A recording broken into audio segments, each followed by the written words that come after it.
Hi, Wes Scott from Kane and Scott. Today we're going to talk about what you need to know about filing a Chapter 7 bankruptcy. First of all, we're sorry you're going through this. This is an anxiety-producing time, to be sure, but I want you to know there's help and there's relief and you will be okay.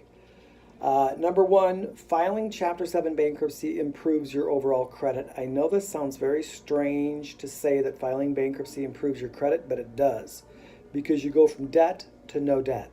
Having no debt is better than having debt.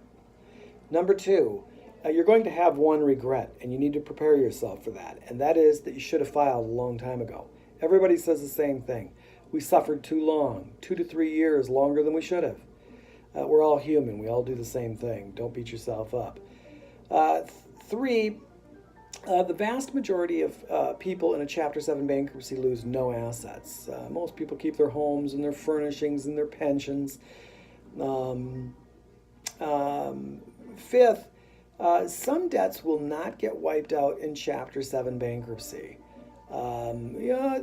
Child support, alimony do not get wiped out in bankruptcy. Some debts get wiped out unless somebody says something, or unless you do something extra, or unless you fall into an exception.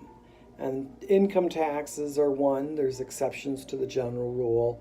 And student loans, there's an exception if you do something. Sixth, the vast majority of guests who file a Chapter 7 bankruptcy get a discharge. I get asked a lot, Wes, will this go through? And, if you hire a qualified lawyer, it's going to go through. And there's two very limited situations where I know the trouble brews. One is if you're dishonest, then we got problems. Number two, if you make a lot of money, and you should have been in a 13 to begin with. When the time is right, when you are ready, reach out to Kane and Scott. You'll be so happy you did. Have a good day.